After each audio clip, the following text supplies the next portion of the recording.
The moment the answer left the teenager's mouth, the room stopped breathing. Not metaphorically, not poetically, but physically, like 300 people had inhaled at the same time and forgotten how to let the air go. The microphone slipped from Steve Harvey's hand and struck the studio floor with a sharp metallic crack that echoed far louder than it should have. The kind of sound that instantly tells everyone present that something irreversible has just happened. For decades, Steve had stood on that stage through awkward answers, outrageous jokes, tears, laughter, and everything in between. But in that instant, he was no longer a host following a format. He was a man confronted with a truth so raw it punched straight through the mechanics of television and landed somewhere much deeper. Earlier that day, the family Feud studio in Atlanta had felt like it always did. Warm lights washing over polished floors, cameras gliding into position with practiced precision, crew members moving efficiently as if guided by muscle memory alone. The set was flawless, blue and gold panels gleaming, podiums aligned to exact measurements, the massive scoreboard hanging overhead like a silent promise that something important was about to happen. It was supposed to be another solid episode, energetic, funny, safe, the kind of television people watched while eating dinner without expecting to be changed by it. The Thompson family had arrived from a small Mississippi town after a long overnight drive. Cramped legs, stiff backs, and nervous smiles masking exhaustion. They'd pooled money for gas, slept in a budget motel, and rehearsed survey questions like this opportunity might slip away if they didn't hold it tightly enough. 17-year-old Marcus Thompson stood among them wearing a neatly pressed white shirt that looked almost too formal for a game show. His grandmother had pressed it herself from her hospital bed, insisting on every crease being perfect. She wanted him to look proud, even if she couldn't be there to see it in person. Marcus didn't look like most teenagers on television. There was no careless energy, no exaggerated excitement. His eyes carried something heavier, something earned. Over the past 6 months, he'd lost weight without trying. His appetite dulled by nights spent in hospital waiting rooms and mornings filled with adult conversations about medical bills and prognosis. He had learned far earlier than he should have. How fragile plans could be and how quickly life could rearrange itself without asking permission. The game itself unfolded normally at first. Laughter came easily. Steve teased contestants with his familiar rhythm, eyebrows lifting, pauses stretching just long enough to make answers funnier. The Carter family played hard. The Thompsons kept pace, and Marcus answered questions with a calm maturity that made Steve look at him twice more than once. When asked what makes people feel proud, Marcus said overcoming hardship. The answer landed differently than graduation or promotions usually did. Steve paused, just a fraction of a second, sensing something deeper but not yet knowing what it was.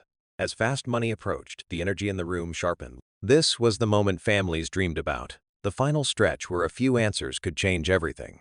Marcus's aunt went first and did well, racking up over 100 points, setting a clear path to victory. The family only needed 54 more, achievable, manageable. Marcus stepped forward, hands gripping the podium a little tighter than necessary, shoulders squared like he was bracing himself against more than just a countdown clock. Steve encouraged him the way he always did, voice confident, warm, perfectly tuned for television. But Marcus's focus was different. He answered quickly at first, strong answers, solid points appearing on the board. Dance clothes, music. Each response nudged them closer. The studio applauded. The rhythm was perfect. But when Steve asked what people save money for, Marcus hesitated, just long enough to be noticeable. College. The word came out quiet. Not hopeful, not excited, but honest. Steve felt it immediately. Most teenagers said cars or vacations. College meant something else entirely. The clock ticked down. One question left.